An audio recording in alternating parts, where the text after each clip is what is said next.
Hello, hello. Welcome back to AVX Live. I'm Joe Gilderson, President of Corporate Audio Visual Services. And once again, I am welcoming Mr. Finch back after a very elaborate and energetic weekend. Oh, yeah. I'm exhausted. Very happy to have you back, Finch. And, how'd it go? Everything turned out okay? She said yes, or I do. And so, everything after that was a blur. So I'd say it went pretty well. All right. That's good. That's good. Well, you guys certainly looked very nice in that picture. Oh, thank you very much. I appreciate it. And now, of course, I'm happy to be back at work because it's way more fun than a party just for me.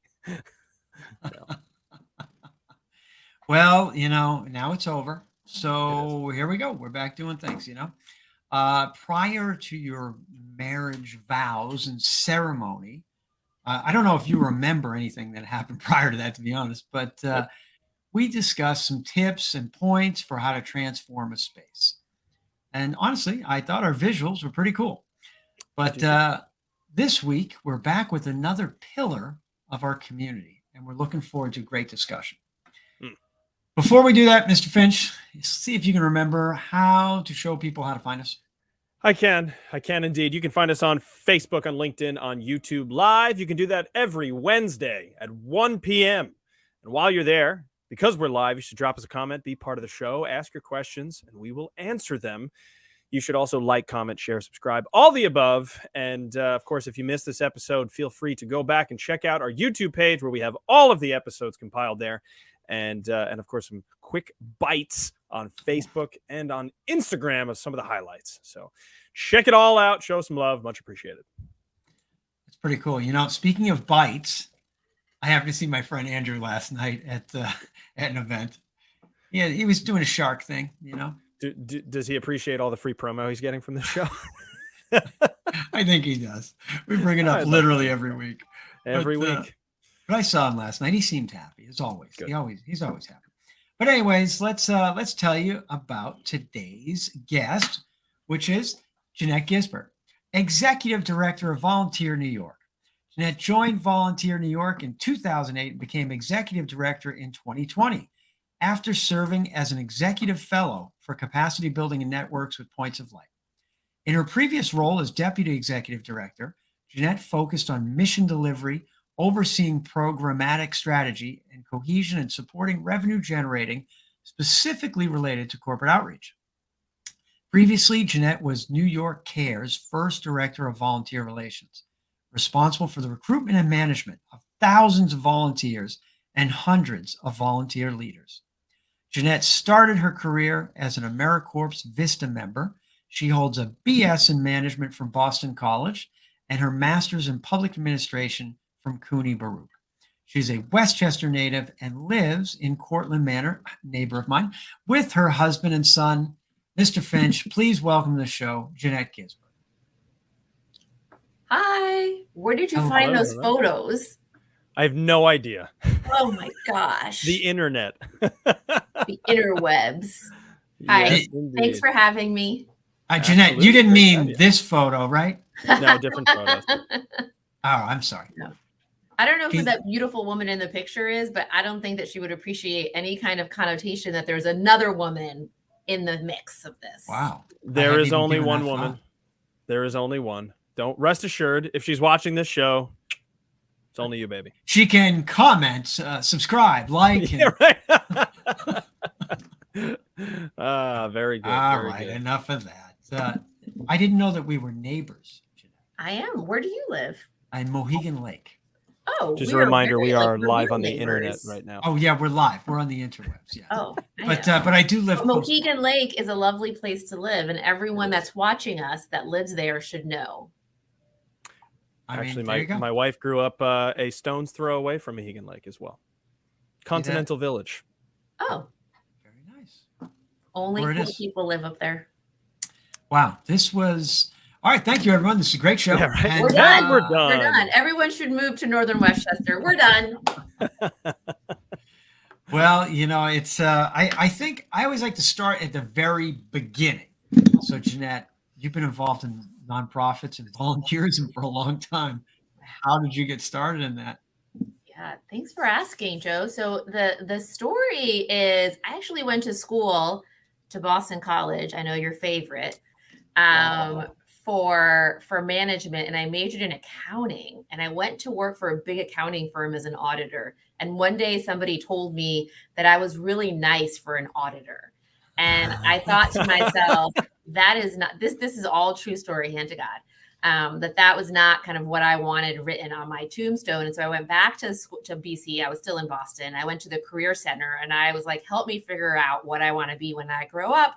And they introduced me to AmeriCorps, which you mentioned, which is often described as the domestic version of the Peace Corps. And so you spend 1 year volunteering on a different project. There are lots of different kinds across the country. My project was with a United Way. I need that screenshot. In Boston. And the project was, this is how long ago it was, to help the nonprofits gain the technology needed to complete their application process online. Because back then, not everybody, speaking of technology, not everybody was online, and certainly nonprofits didn't all have the same capacity. And so through that project, through that year, I just learned so much about the volunteer sector, a sector that I didn't really know much about. I'm a first generation Cuban American. And so for me, like my paths forward were, you're going to be a doctor or you're going to be a business person. And like nobody in my family really knew much about or could explain this nonprofit sector. But through my AmeriCorps year, I was able to learn about it and really just loved the work and the purpose. And when I finished my year of AmeriCorps, I knew I wanted to stay in that world. And what I loved is that what I saw as a common thread throughout all of the nonprofits that we were working with is that they all needed volunteers. And so I didn't have to pick an issue area or a cause. I could help them all by working for an organization that helped to recruit volunteers. And that's what brought me back home to New York Cares, and eventually to Volunteer New York, because New York Cares does the similar work, but in the city. So that's the trajectory. Wow. Well, I have to start by asking you, how long into your auditing journey did you discover it wasn't for you, or that you were too nice for it? I mean, so it was probably, I started in September, and it was probably like May when that happened. And then I pretty much like, I got out like fast after that. Like I started my AmeriCorps year in that July. But the scariest part of that whole transition was going to my partner at KPMG and telling him that I was going to leave this very desirable, well-paying job to go be a volunteer for this program called AmeriCorps, because I wanted to help people. And so I'll never forget his response. He was like, he used to call me Gizzy. Don't put that on a screen. He's like, Gizzy, got it. Do your parents know what you're doing? Right. And I said, yes, John, they do. And this is it. So, wow. You know, I lasted, from September to June. And then I was like, I gotta go. Wow. I gotta say, that seems like one of those you can't do abs in 6 minutes kind of moments, like we're kind of just stunned, but oh man. Well, we talk, sorry, Joe. We talk a lot about, personality matching, right? When it comes to like staffing for our work, it's making sure we have the right personalities on site.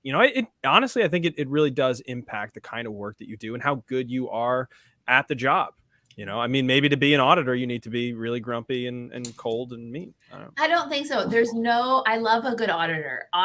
We have good auditors that come to Volunteer New York. We have board members that are auditors. So no, I'm not throwing any shade at auditors. It just wasn't for me. Fair.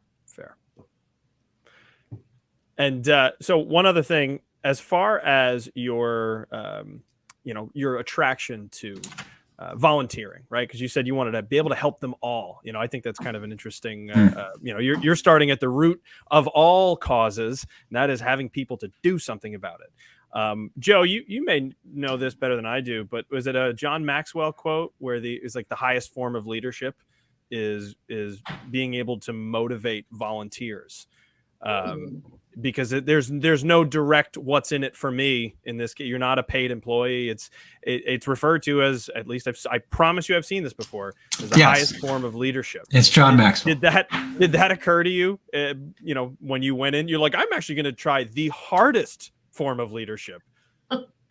No, not at all. Actually, I just felt like I know that when people engage in their community through volunteerism and civic engagement, right? So for Volunteer New York, we're Volunteer New York, right? Like we're clear about what our wheelhouse is, but we also know that people lean into their communities and try to support communities in different ways, whether it's voting, using social media to amplify an issue or a cause that they care about, where they're choosing to work, how they're choosing to donate money. So I just felt, because I saw it through my year of AmeriCorps, and also I experienced it in a more informal way growing up, that when people engage in their community and they're supporting each other, whether it's this formal volunteer work at a nonprofit organization or even just, checking on your neighbor, that communities become these more connected and therefore resilient places. And resilient communities, and now you're like, now I'm getting on my soapbox. Resilient communities are places where more people have the opportunity to reach their full potential, which is good for everybody. It's good for individuals. It's good for businesses. It's good for the government. It's good for schools. It's good for everybody. And so, like that's what I went into it thinking. I just wanted my work to have purpose and have meaning, and be able to feel like at the end of the day, I was making some kind of contribution towards creating the kinds of communities that I would feel really proud of to live in, and maybe one day raise a family in, back then. So, I think that was it. Although my favorite, one of my favorite current leadership quotes is actually from Dolly Parton, which I have written up here, which is, if your actions create a legacy that inspires others to dream more, learn more, do more, and become more, then you are an excellent leader. Dolly Parton. Wow. Very cool. That is very cool. I feel like I'm checking up on my neighbor right now. So this presents a great opportunity. This is community engagement right here. Yeah. Well, no, that speaks very much to who we are as well. That was something we established a long time ago for ourselves, that we wanted to be a part of the community, not just the business that comes in, comes out, comes in, comes out, but to be a part of something. And it's always given everything more meaning, just like you were saying. There's a purpose. If you're going to be around the same people over and over, and, you live in the area, you raise a family, you work, be nice to feel like you're part of it too. So you're not just showing up. But very well stated. I can see why you're in this role of motivating volunteers. But you joined Volunteer New York a number of years ago at this point, and I know that it's been a few years since you became the executive director. But why don't you tell everybody about the organization, since not everybody's familiar? Yeah, thanks. Yeah, so I'm celebrating 15 years at Volunteer New York, which is kind of crazy to think about. And you're right, Joe, I became executive director in July of 2020. Volunteer New York, our mission is to mobilize our community to address its greatest challenges.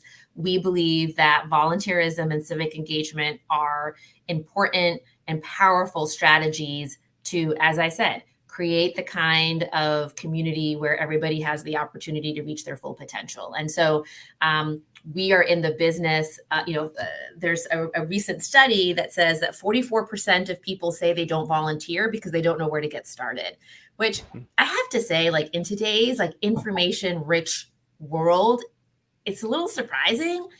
And my take on that is it that they don't know where to get started, or that they don't know kind of where some of the more credible places, or someone that's going to get back to them if they reach out, or someone that can really help them find an opportunity that will use their skills or expertise, or help them build new skills in support of their community. And what I think is what we do at Volunteer New York is that we're in the business of asking.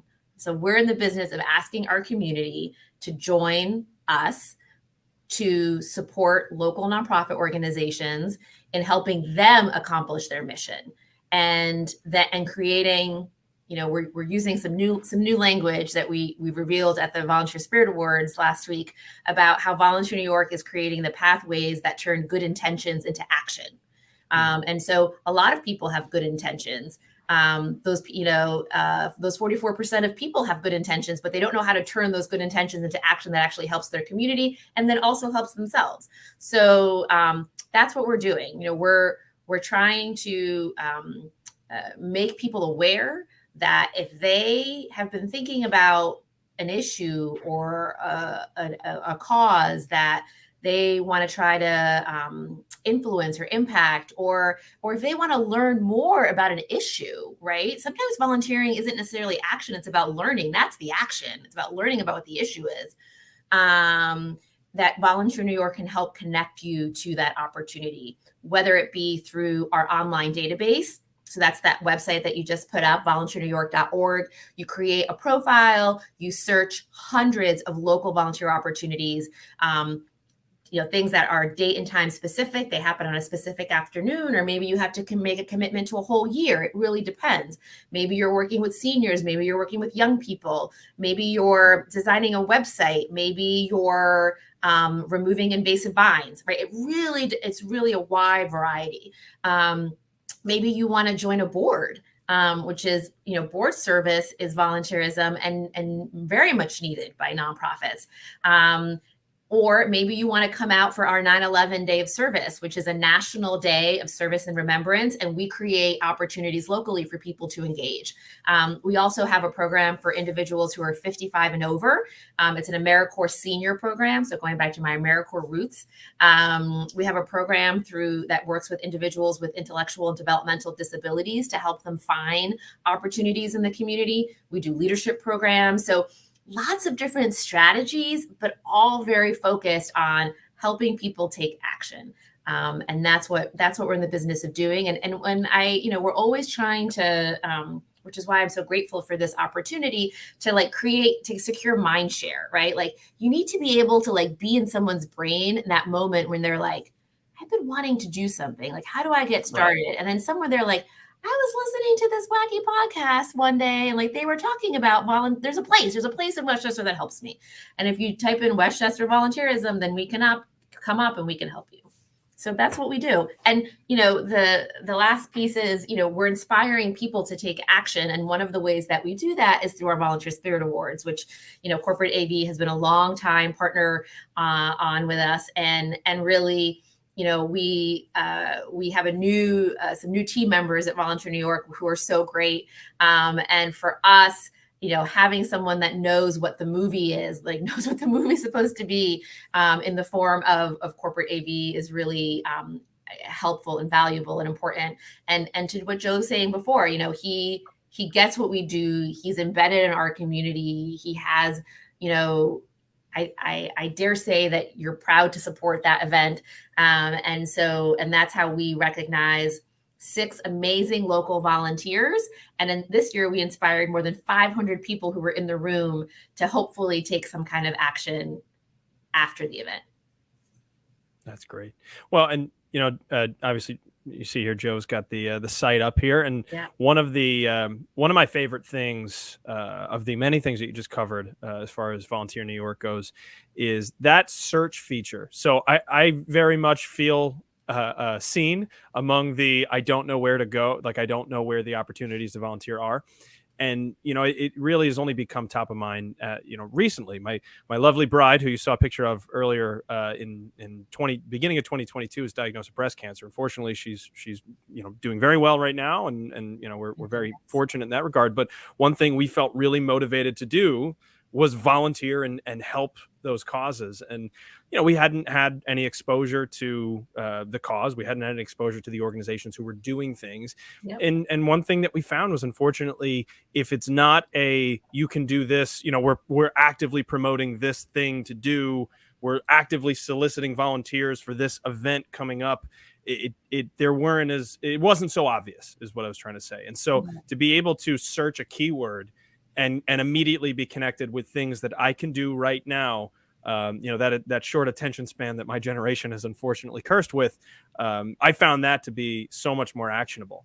So, you know, it just goes to show you that I totally hear where that comes from. I don't know where to look, but the solution is right here, you know, with search features like that and, you know, resources like that. One thing I'm curious about, just as it relates to, you know, the actual market itself, if you want to call it that. So Volunteer New York, what is unique about New York as it relates to volunteerism? Yeah. Ooh, that's a good question. Sorry, we didn't give you a chance to prepare that one. That was off the cuff. Yeah, no. I mean, so every year there's a survey. It's called Volunteering in America. And for years, New York has been at the bottom of the list. Wow. And I don't believe it. I think it's BS. Is it like a percentage thing? Or? Yeah, it's like the percentage of people that say they volunteer. There's a lot of people in New York. I mean, right. But like, you know, but like Utah is like at the top of the list, right? Wow. And I think that sometimes, you know, I think that there is a lot of volunteering and service happening in New York. I don't always think that people consider coaching their son's soccer team volunteering, which, by the way, it is, or participating in the PTA, which, by the way, it is, or raising money for the Support Connection, which is a great organization that supports, you know, women with breast and ovarian cancer, which it is. And so I think that there is a lot of good stuff happening. I just don't know that people kind of will call it that. And in true like New Yorker fashion, it's like, you know, if you say something, you know, if you see something, say something. Like, I'm not going to say anything. I'm just going to do my thing and like not let mind your business. Mind your business. So that's, I think, kind of an interesting piece about it. And I will say that during the pandemic, Volunteer New York saw a 100% increase in people coming to our website in that kind of June to January, you know, 2020 to 2021. You know, traffic coming to our website looking for volunteer opportunities. And so what we see locally, and I think it's true in many communities, is that after a disaster, if you will, not like, you know, 9/11 or a hurricane or certainly COVID, there is like a human desire to help, right? The way you felt like you wanted to give back after you heard the news about your wife, I think that also is true. And so for us, it's the opportunity of like, how do we capitalize that, especially during COVID when so many volunteer programs shut down? How can we help them reimagine how to engage volunteers and keep people engaged until it's okay for them to come out again in more traditional ways? So, you know, I think, I think, you know, New York gets like a bad rap, and I don't believe it. I think that our community is full of kindness and generosity. And we see that every day by the people that come to Volunteer New York looking for ways to help. It's funny. I would have thought that New York is very high on the list, to be honest, just due to the nature. I think people think about it more. There's certainly more nonprofits in general in the state of New York than anywhere else. Even just in our smaller communities. I mean, I think the number is 5,000 in Westchester County alone, which has only 1 million people. So, and in New York City, I mean, there's a lot of nonprofits. So I guess I'm surprised by that. Yep. I think it has a lot to do with the words, Joe. Like, I think, you know, I don't know if you sit on the board of, if you're a board of, sit on the board of directors, like, and someone says, are you a volunteer? I don't know if everybody would say yes, which is how they would have to answer that question in order to be like counted. They're like, no, I just sit on the board. But that is a volunteer gig. Interesting. Very interesting. Well, you had mentioned about highlighting 6 people at this event last week, the Volunteer Spirit Awards. Now, obviously, we were a part of that.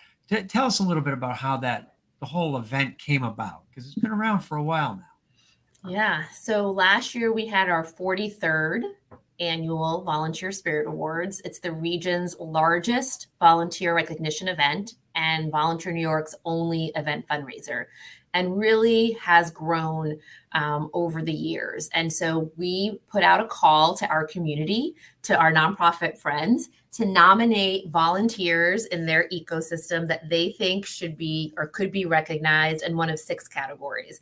And the categories are things such as education and literacy, going green, resiliency. And then we have a panel of judges that review the nominations and select winners. And so on that morning, we present the winners. They have an opportunity to speak to the audience, and also Volunteer New York presents, our board of directors presents an award to a legacy award winner, someone who has personally or professionally made a contribution to Volunteer New York and to volunteerism. This year, it was Joe Roberto, who was the former CEO and chairman of PCSB Bank, who has just really been such a champion for volunteerism for a long time. And it's a breakfast, and it's a tight program. It's an hour and a half. This year it was 5 minutes shorter. I'm really proud of. But I know, I was so excited.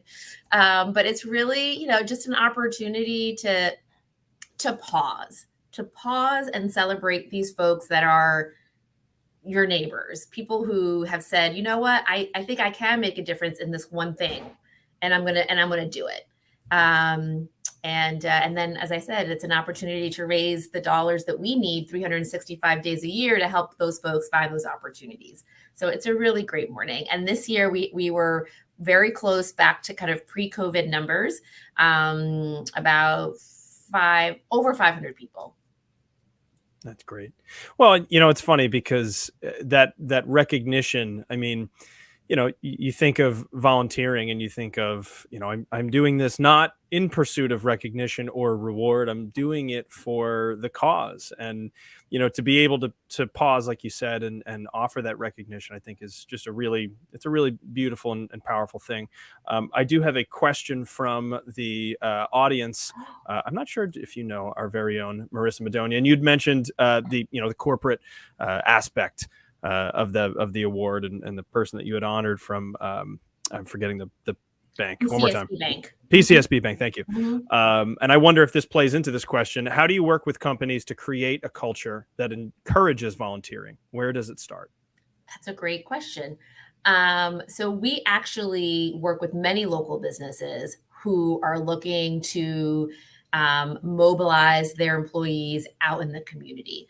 And it's a continuum. Sometimes a company already has a vision. They understand the benefits, the business benefits to engaging their employees in volunteerism, and they're really looking for someone to operationalize an event.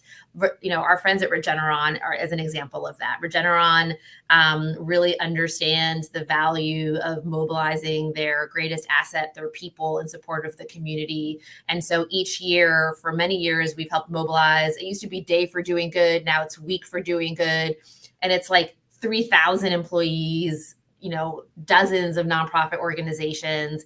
And we take care, we use our understanding of community needs, our relationships with nonprofits to help coordinate those projects. And then you've got some companies that,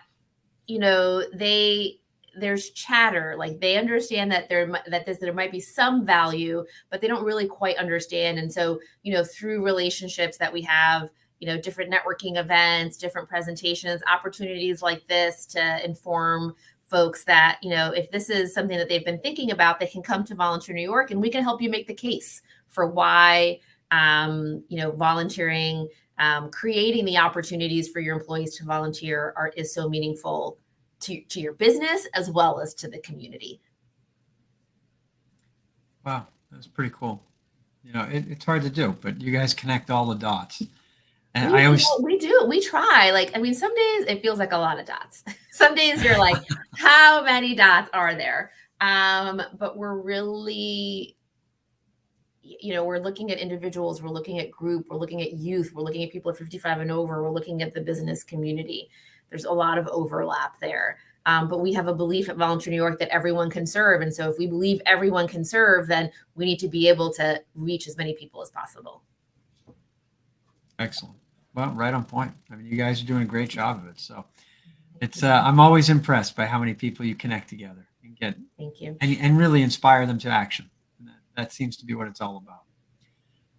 I do have a strange question.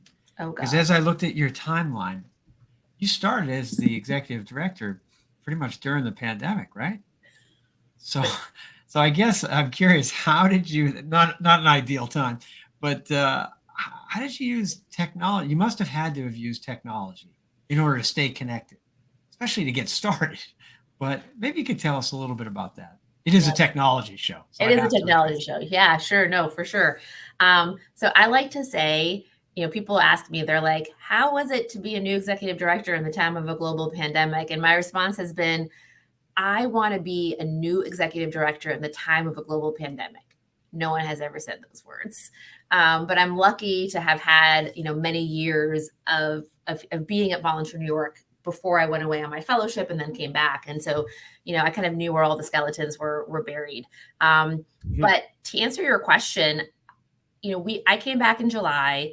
As an organization, we were already preparing to make a pretty significant investment, and we had already budgeted in our technology. That year, like that December, I don't even know what it was. What was it, Joe? It was like Microsoft, Windows 7 that was going to be stopped Yeah, it was being 7. supported. I don't even know. I don't remember what it is anymore. But we had desktops that had Windows 7. And so we already knew that we were going to have to make this big investment. And when I did my fellowship, because its headquarters were Points of Light's headquarters were in Atlanta, but it had offices in New York and Atlanta and staff across the country. We all got laptops. We got laptop shipped to our house. And that was really, and we accessed SharePoint and whatnot. And so when I came back, I said to our fabulous CFO, Jeff, I was like, we are never buying another desktop ever again. Unless there's some, technological reason. I was like, so here's the thing, and we had a real server, in the closet still. Yep. Sounds familiar, Joe. Very familiar. It was crazy. And I was like, listen, we are in the midst of a global pandemic. Let's look at Dell, let's look at HP, let's get laptops for everybody. Let's get everything onto the cloud. And what is the cloud anyways? The SharePoint, 365. We just moved everything to, exactly. That's a running joke, Jeanette. Nobody understands the cloud. Got it. Sorry. I'm answering the question like an idiot. You're like, well, Joe, actually, I think she was actually about to answer it better than you can. I'm 100% sure of that. I know, no doubt. But there's I really don't know what the cloud is. I know. It's like the Matrix. Absolutely. That's exactly it. It's like the Matrix. And we're all, But speaking of technology, we knew that we could leverage this technology. Right. And I think, maybe, one message that I've been sharing a lot with folks is sometimes there's fear to embrace technology because you're waiting for the perfect moment or you're waiting for the perfect plan. And there's no doubt that even to this day, there are pieces of Office 365 that we might not be optimizing.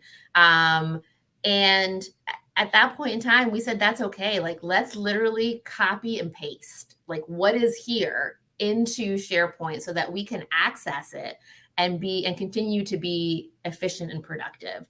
And then and so in the end, that's pretty much what we did. And we offered some staff training. And I really, really give it up to the Volunteer New York team who embraced it and said, we know that this is how we're going to stay connected as a team. This is how we're going to stay connected to our community partners. This is how we're going to stay connected to our community at large. And so that's what happened. We got everybody laptops. We moved everything to SharePoint. We did trainings. We leaned into Zoom. We use Zoom mostly externally and Teams internally. We set up some kind of best practices, and we ran with it. And like I said, to the team's credit, really leaned in. That's great. Well, so I'm curious to know how the experience that you had, right, seeing a group implement it and use it, and then taking that experience back. I mean, I wonder if, because we all get in this kind of complacent place, and it takes new experience sometimes to open your eyes, or something seems really scary, and then you see somebody doing it and you go, well, maybe it's not so scary. We can just keep it simple and do it. How much or how important do you feel that experience was for you ahead of time? Do you think you would have made the same move had you not seen it firsthand? What do you think? Ryan, it's such an insightful question. I knew when I went to do my fellowship that I would learn and grow. It's like one of the reasons why I really pushed to do it. And there is no doubt that one of the greatest takeaways was seeing an organization. I mean, they were 4 times bigger than we are, right? But like seeing how they leverage technology and taking the pieces that made sense for us, bringing that back home. I think that because I was able to say to the team, I've seen how this works. I've seen how we can literally organize the file server so that it looks like our server that's in the closet, but it's in the cloud and nobody will know. It's possible to make it do that. I've seen it. And so absolutely, like it's just invaluable having seen it in action. And I think that that's a really important takeaway as well. Absolutely. Well, and one other thing I think is kind of interesting or ironic in this case is hearing you, describe, we just copied and paste. Let's keep it simple. I mean, partially in retrospect, because we actually went through a very similar procedure, internally for us, where we had a physical server that was dated and we had to, kind of migrate it to the cloud. And we were encouraged at the time to think ahead and really lay it out the way you want to lay it out, not just the way it is. And I got to say, I kind of wish that we had just kept it all exactly the same, because now it's kind of like, you kind of put it all together in theory and then you do it and you're like, well, in practice, we had it in practice, and now in practice it's kind of gone out the window. But in any case, I just think it's kind of interesting. Thank you for sharing that, because we're still like, I mean, it was the right decision to copy and paste it in the midst of a global pandemic. And you always wonder, like, if we had had more time, could we have done this or that?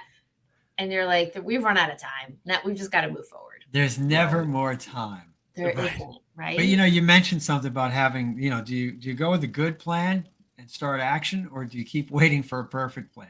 You just got to get going. I mean, that's the deal, And I think that applies to everything. But we find ourselves like the shoemaker and the shoes at certain points of technology that we're doing everything for our clients, and we're like, hey, what about us?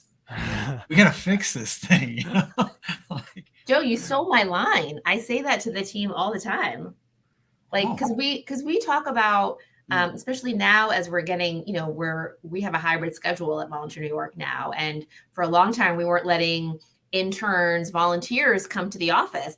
And we need volunteers for Volunteer New York. And so we're having conversations with the team I was like, listen, we don't want to be the shoemaker's kids without any shoes. Like, let's go get some volunteers to help us. So you stole my line. I'm sorry. I didn't know. I forgive you. I didn't know.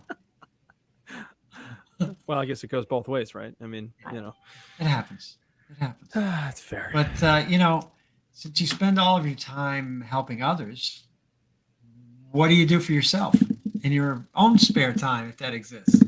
I don't even know what that is. What it looks like these days. I love to bake. Like, that's like a personal thing that I love to do.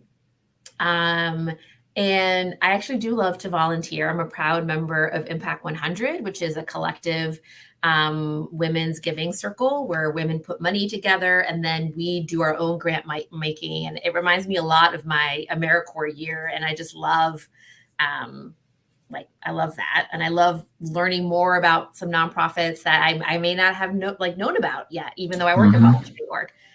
I have to say it's rare that I don't know about somebody, but still it happens. Yeah, I'm just trying to think. I don't have a lot of hobbies. My husband says I have to work on it. So when you say baking, I mean, are we talking about chocolate chip cookies or like, what are we talking about? What are we talking about? Oh yeah. I mean, Let's I make get right to the most important. Yeah, no, I of this make a discussion. mean flan. My aunt taught me how to make my abuela's flan. That's a high level dessert. Yeah, no, because the caramel, Right. scary every time. Yeah. But I'm good. I'm good at it now. I make a mean flan. I make a mean tres leches cake from scratch. I love good cookies. I love like for a while, I mean, I've gotten out of this habit, I have to say, but if a friend will ask me to make something for them, like I'll make whatever their favorite thing is, like no matter what it is. So I learned, we have friends from England. Chocolate chip cookies. Sorry, just had a little something in my throat. With sea salt or no sea salt? No sea salt. I mean, I don't know. Whatever you want. Are you okay, Joe? You sound a little whatever hoarse. you want. I love it. I mean, I love it all. I make a mean Victoria sponge. I learned how to make that a few years ago. Whatever. Like, so is it somebody? This past weekend, I actually made for a friend a lemon blueberry cake. It was good with cream cheese frosting. Interesting. So when somebody says they love something, you're like, first I have to learn how to make this, and then I'm going to make the best version of it possible. Basically. Well, or that's at least a hobby. good one. That's a hobby. Tell your husband he needs to have more favorite things, and all of this will be solved right there. Well, but then I need to add a hobby of going to the gym to balance. They do have baking. to balance each other out. Even it out. Okay, got it. Well, yeah, I will make say protein so shakes. the thing that a lot of people think is funny is, and now I'm really going down the rabbit hole, y'all, is Korean dramas. Dramas like telenovelas, like okay, Spanish, but in Korea. And so there's a huge like segment. If you go to Netflix invested like $100 million in writing, producing, creating new K-drama content. It's a whole thing. Whoever's that's where listening, Squid Games check come it out. from, right? Squid Games came out of that. Yes. So that's like a famous one, but it's like a huge. And so during the pandemic, I went deep into the K-drama hole, and I've not come out. Wow. This is the kind of information we want on our show. I know. I mean, I don't know how it relates to technology. There's a lot of technology that's required to make a good K-drama. Well, but wait a minute. This totally relates to technology. Number one, it's a current thing, right? Netflix is very current in the news right now because there's a huge writer's strike going on all across the country, and it's driven by the streaming movies. That is really the driver. We would not know anything about K-dramas if it wasn't for technology. That's true. And then the select your audio channel, right? Now everything has to have captions and it's all accessible. And now we just expect that every K-drama is going to have not just the English dubbing, but the English subtitles. Yes, instead, they all have subtitles. Right. All of them. But then I've had people have different, like, hey, don't listen to the English dubbing. Watch it with the original audio, but read the translations because the voice acting is so much better and you get more expression. And the English dubbing tends to be like a little watered down. Things don't translate perfectly in that case, but anyway, so there is technology involved. Look at us. Very cool. See, you hit all the key points here. Chocolate chip cookies, K-dramas. I mean, we're really nailing it today. I'm going to get a note from Marissa. What the heck were you talking about? Oh, she's not paying attention. I mean, no way. I mean, this is great, though. This is really, really great. And, I don't want to tie you up. I know you got a million things to do.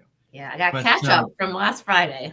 But yeah, thank you were you pretty for the busy opportunity. last week. But this was great. And your event last week was spectacular. I mean, I haven't seen that many people in the room in Westchester in quite a while. So it was great. Thank you. Thanks for everything. Oh, I guess she is paying attention. Jeanette, while I still have you on, I was going to save this for after you're off screen, but I happened to learn something. This just makes it more entertaining. I happened to learn something at this wedding I was at this weekend. I don't want to say what wedding, but I happened to learn something from a cousin of someone else in the show. I'm not going to name any names. That he has a different name that I didn't even know about. Oh no! And that's Finch minus.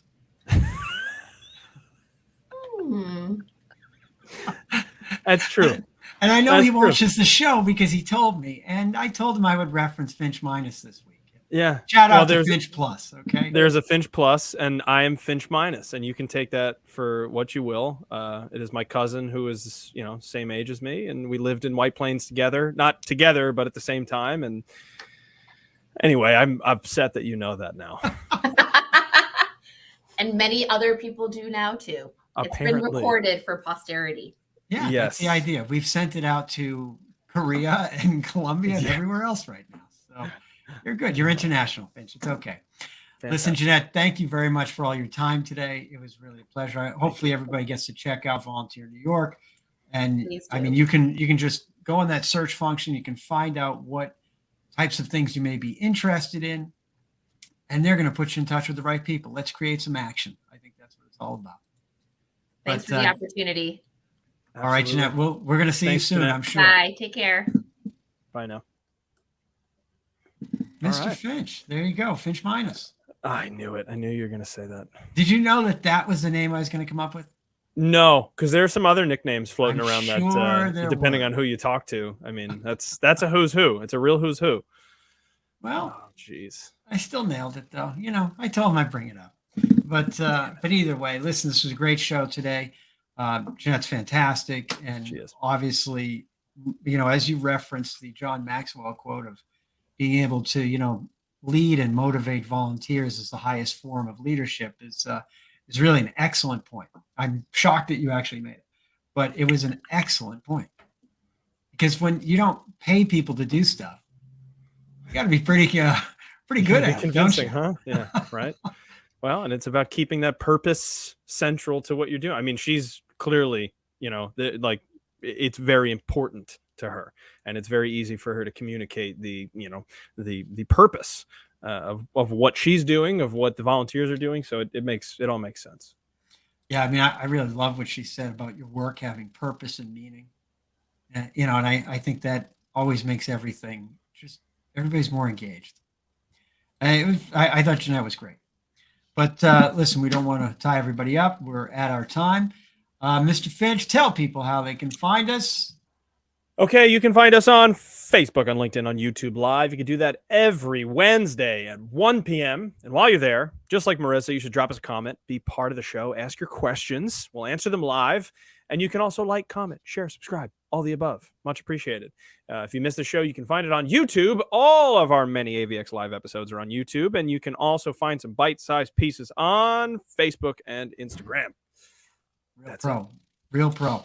Well, listen, everybody, if you get a chance, check out volunteernewyork.org. We put it in the links that are going out to YouTube, Facebook. And that's all we got for today. So, look, we got to go back to work. Everybody have a great week, and we will see you next time. Bye-bye. Ciao, ciao. Finch minus out. I don't like it.